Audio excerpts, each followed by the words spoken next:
불자님들, 오늘 이 순간 여러분께서 이 영상을 보고 계신다는 것은 결코 우연이 아닙니다.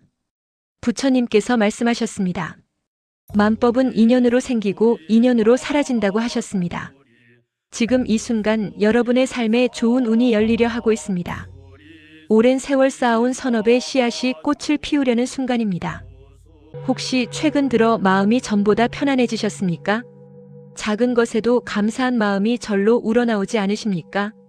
어려운 일이 생겨도 예전처럼 크게 동요하지 않게 되셨습니까? 이것이 바로 좋은 운이 찾아오기 전의 징조입니다. 금강경에서 부처님께서는 이렇게 말씀하셨습니다. 일체유의법 여몽한 포영 여로역 여전 응작여시관. 모든 현상은 꿈과 환상 같고 물거품과 그림자 같으며 이슬과 번개 같으니 마땅히 이와 같이 관찰하라. 이 말씀은 무엇을 의미합니까? 우리가 집착하던 모든 것들을 내려놓을 때 비로소 진정한 복이 찾아온다는 가르침입니다. 여러분, 오늘 이 시간 함께 부처님의 지혜를 배우면서 재물과 인복이 동시에 들어오는 4가지 비밀을 깨달아 보시겠습니까? 첫 번째로 베푸는 마음이 재물을 부릅니다. 많은 분들이 착각하십니다. 재물이 많아야 베풀 수 있다고 생각합니다. 그러나 부처님의 가르침은 정반대입니다. 베풀기 시작할 때 재물이 찾아옵니다. 부산 범어사에서 평생을 수행하신 성철 스님께서는 이런 말씀을 남기셨습니다. 가진 것을 아끼는 자는 가난하고 없어도 베푸는 자는 부유하다. 참으로 깊은 가르침이 아닙니까? 화엄경에는 이런 구절이 있습니다. 보시하는 자는 복을 얻고 인색한 자는 가난을 면치 못한다. 베푸는 것이 곧 받는 것이요, 주는 것이 곧 얻는 것이다. 대구에 사시는 70대 박보살님 이야기를 들려드리겠습니다. 박보살님은 평생 남편과 함께 작은 식당을 운영하셨습니다. 자식들 뒷바라지 하느라 평생 허리띠를 졸라매고 사셨습니다. 환갑이 넘어서도 여전히 빠듯한 생활이었습니다. 그런데 어느 날 절에서 법문을 듣고 깨달음을 얻으셨습니다. 그날부터 박보살님은 매일 아침 첫 손님에게 무료로 식사를 대접하기 시작하셨습니다. 주변에서는 말렸습니다. 그렇지 않아도 어려운 형편인데 무슨 여유로 남을 먹이냐고 했습니다. 하지만 박보살님은 흔들리지 않으셨습니다. 신기한 일이 벌어졌습니다. 그렇게 시작한 지 석 달쯤 지났을 때 단골 손님이 크게 늘어났습니다. 무료 식사 소문을 듣고 온 사람들이 감동받아 단골이 된 것입니다. 1년이 지나자 식당 매출이 2배로 늘었습니다. 더 놀라운 일은 그 뒤에 일어났습니다. 박보살님의 딸이 좋은 직장에 취직하게 되었고 아들은 사업에서 큰 성공을 거두었습니다. 박보살님은 눈물을 흘리며 말씀하셨습니다. 부처님 말씀이 진짜였구나. 베풀면 복이 온다는 게 이런 거였구나. 불자님들 지금 당장 무엇인가를 베풀어 보십시오. 돈이 없다면 미소를 베푸십시오. 시간이 없다면 따뜻한 말 한마디를 베푸십시오. 힘이 없다면 기도를 베푸십시오. 베푸는 그 순간 여러분의 복전에 씨앗이 심어집니다. 두 번째로 감사하는 마음이 인복을 부릅니다. 인복이란 무엇입니까? 좋은 사람들이 내 곁에 모여드는 복입니다. 어려울 때 도와주는 사람, 힘들 때 위로해주는 사람, 기쁠 때 함께 기뻐해주는 사람. 이런 사람들이 많은 것이 진정한 복입니다. 법구경에 이런 구절이 있습니다. 감사할 줄 아는 자에게는 모든 이가 벗이 되고 불평하는 자에게는 모든 이가 원수가 된다. 감사는 인연을 맺고 불평은 인연을 끊는다. 원효 대사께서 남기신 말씀이 있습니다. 마음이 맑으면 부처님 나라요, 마음이 흐리면 사막도라. 모든 것은 마음먹기에 달렸느니라. 지금 이 순간 감사한 마음을 내면 그것이 곧 극락정토다. 인천에 사시는 60대 김보살님의 이야기입니다. 김보살님은 몇 년 전 남편을 먼저 보내셨습니다. 혼자 남은 슬픔에 매일 우셨습니다. 자식들은 멀리 살고 친구들도 하나둘 연락이 끊어졌습니다. 외로움에 하루하루가 고통이었습니다. 그러던 어느 날 절에서 스님의 법문을 들으셨습니다. 고통도 감사로 바꿀 수 있다는 말씀이었습니다. 김보살님은 그날부터 감사 일기를 쓰기 시작하셨습니다. 처음에는 어렵였습니다. 감사할 일이 하나도 없는 것 같았습니다. 그래도 억지로라도 찾아 적었습니다. 오늘 날씨가 좋았다. 이웃이 인사를 해주었다. 밥을 먹을 수 있었다. 이런 작은 것들이었습니다. 한 달, 두 달이 지나자 신기한 일이 일어났습니다. 감사할 일들이 눈에 보이기 시작했습니다. 그리고 더 놀라운 변화가 찾아왔습니다.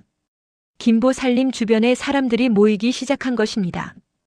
절에서 봉사활동을 하게 되었고 거기서 좋은 법우님들을 만났습니다. 동네 경로당에서 봉사를 시작했고 많은 어르신들과 친구가 되었습니다. 1년 뒤 김보살림의 삶은 완전히 바뀌어 있었습니다. 매일 약속이 있을 정도로 바쁜 나날을 보내게 되었습니다. 김보살림은 이렇게 말씀하셨습니다. 감사하니까 사람들이 보였어요. 불평할 때는 아무도 안 보였는데 감사하니까 모두가 보살님으로 보이더라고요. 불자님들 오늘부터 감사 일기를 써보시지 않겠습니까? 매일 밤 자기 전에 3가지만 적어보십시오. 오늘 감사했던 일 3가지. 아무리 힘든 날도 3가지는 찾을 수 있습니다. 그 3가지를 적으면서 합장하고 감사하십시오. 그러면 여러분 주변에 좋은 사람들이 모여들 것입니다. 3번째로 악업을 끊는 것이 운을 엽니다. 많은 분들이 복을 구하면서도 악업은 계속 짓습니다.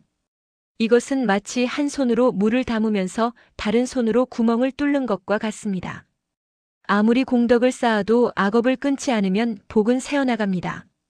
화엄경에서 부처님께서 말씀하셨습니다. 악업을 짓지 않으려면 먼저 마음을 다스려야 하느니라. 마음이 청정하면 악업이 일어나지 않고 마음이 흐리면 악업이 끊임없이 일어나느니라. 조주선사께서 제자에게 이렇게 물으셨습니다. 무엇이 악업인가? 제자가 대답했습니다. 살생, 투도, 사음입니다. 조주선사께서 고개를 저으셨습니다. 그것은 몸으로 짓는 악업이다. 진짜 악업은 마음에 있느니라. 탐욕과 분노와 어리석음, 이 3가지 독이 모든 악업의 뿌리다. 울산에 사시는 70대 최보살님 이야기입니다. 최보살님은 평생 성실하게 사셨습니다. 남을 해친 적도 없고 나쁜 짓을 한 적도 없었습니다. 그런데도 삶은 계속 힘들었습니다. 사업은 번번이 실패했고 자식들도 잘 풀리지 않았습니다.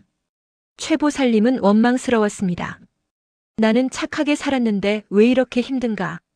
그러던 어느 날 깊은 산속 작은 암자를 찾아가셨습니다.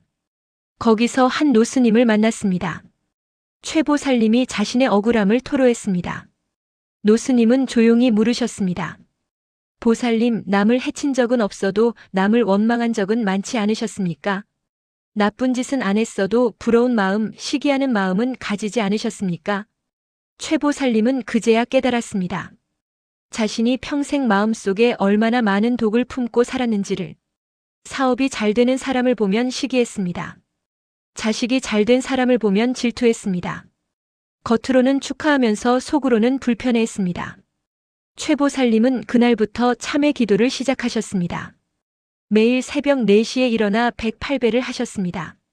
절을 하면서 자신의 마음속 독을 하나하나 참회했습니다. 시기했던 마음을 참회합니다. 질투했던 마음을 참회합니다. 원망했던 마음을 참회합니다. 석 달이 지나자 놀라운 변화가 찾아왔습니다. 마음이 가벼워지기 시작했습니다. 남이 잘 되는 것을 보면 진심으로 기뻐지기 시작했습니다. 그러자 신기하게도 현실이 바뀌기 시작했습니다.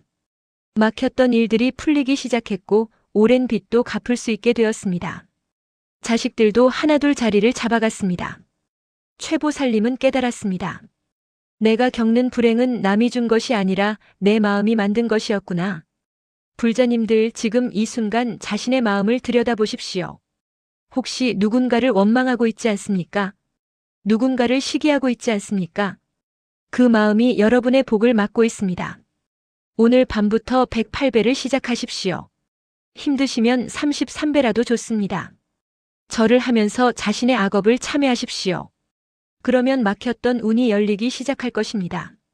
4번째로 부처님을 믿는 마음이 기적을 만듭니다. 이것이 가장 중요한 비밀입니다. 재물도 인복도 모든 복은 결국 부처님에 대한 믿음에서 나옵니다. 법화경에 이런 구절이 있습니다. 부처님을 한 번이라도 진심으로 부른 자는 반드시 성불하리라. 나무아미탑을 한 번 염불이 84,000번뇌를 소멸하느니라. 신심이 있으면 모든 것이 가능하고 신심이 없으면 아무것도 이룰 수 없다. 법정 스님께서 생전에 이런 말씀을 하셨습니다. 부처님을 믿는다는 것은 기적을 바라는 게 아니다. 내 안에 부처님이 계심을 믿는 것이다. 그 믿음이 있으면 불가능한 것이 없다. 광주에 사시는 60대 이보살님의 이야기입니다. 이보살님은 몇 년 전 큰 병을 얻으셨습니다. 의사는 말기 암이라고 했습니다. 앞으로 6개월밖에 살지 못한다는 진단이었습니다. 이보살님은 절망했습니다. 아직 손자도 보지 못했는데 이렇게 갈 수는 없었습니다. 그런데 묘하게도 마음 한구석에서 소리가 들렸습니다. 부처님께 의지하라는 소리였습니다. 이보살님은 그날부터 하루도 빠짐없이 절에 나가셨습니다. 새벽 예불을 드리고 1000번 절을 했습니다. 관세음보살을 부르고 또 불렀습니다. 관세음보살, 관세음보살, 관세음보살. 하루에 10,000번씩 부르셨습니다. 주변 사람들은 걱정했습니다.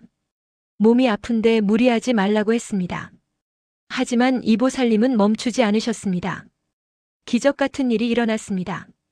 석 달 뒤 병원에서 재검사를 받았을 때 암세포가 줄어들어 있었습니다. 의사들도 믿을 수 없다는 표정이었습니다. 6개월 뒤에는 암세포가 거의 사라졌습니다. 1년 뒤 완치 판정을 받으셨습니다. 의사는 말했습니다. 의학적으로 설명할 수 없는 기적입니다. 하지만 이보살님은 알고 계셨습니다. 이것은 부처님의 가피였다는 것을, 자신의 간절한 신심이 만든 기적이었다는 것을. 지금도 이보살님은 매일 절에 나가십니다. 이제는 다른 암 환자들에게 희망을 주는 봉사를 하십니다. 이보살님은 말씀하십니다. 부처님을 믿으세요. 진심으로 의지하세요. 그러면 불가능한 것이 없습니다. 불자님들 지금 이 순간부터 부처님께 귀의하십시오. 매일 아침 일어나면 합장하고 3번 절하십시오. 그리고 말씀하십시오. 나무석가모니불, 나무석가모니불, 나무석가모니불. 부처님 저를 인도해 주소서. 부처님 저를 보살펴 주소서. 부처님 저에게 힘을 주소서. 이렇게 간절히 부르십시오. 그러면 부처님께서 반드시 응답하실 것입니다. 보이지 않는 곳에서 여러분을 지켜주실 것입니다. 막힌 길을 열어주실 것입니다. 불자님들, 오늘 이 시간 우리는 재물과 인복을 부르는 4가지 비밀을 배웠습니다. 첫째, 베푸는 마음이 재물을 부릅니다. 가진 것이 없어도 베풀 수 있습니다. 미소도 베풀미고 따뜻한 말도 베풀미고 기도도 베풀입니다. 둘째, 감사하는 마음이 인복을 부릅니다. 매일 감사 일기를 쓰십시오. 감사하면 좋은 사람들이 모여듭니다. 셋째, 악업을 끊는 것이 운을 엽니다. 마음속의 독을 참회하십시오. 시기와 질투와 원망을 내려놓으십시오. 넷째, 부처님을 믿는 마음이 기적을 만듭니다. 간절히 부처님께 의지하십시오. 진심으로 귀의하십시오. 여러분, 이 영상이 여러분께 닿은 것은 결코 우연이 아닙니다. 지금이 바로 여러분 인생에 좋은 운이 열리는 순간입니다. 부처님께서 여러분을 이 자리로 이끄신 것입니다. 오늘 배운 가르침을 실천하십시오. 그러면 틀림없이 재물과 인복이 함께 찾아올 것입니다. 여러분의 집안에 평화가 깃들 것입니다. 여러분의 자식들이 잘 될 것입니다. 여러분의 사업이 번창할 것입니다. 여러분의 건강이 회복될 것입니다. 부처님께서 항상 여러분과 함께 하십니다. 이 영상이 도움이 되셨다면 좋아요 버튼을 눌러주십시오.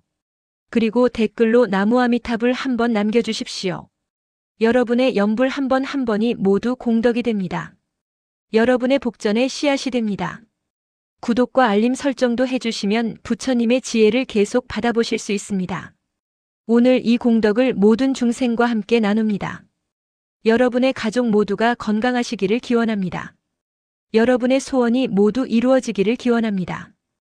여러분께 재물복과 인복이 넘치기를 기원합니다. 나무석가모니불, 나무아미타불, 관세음보살.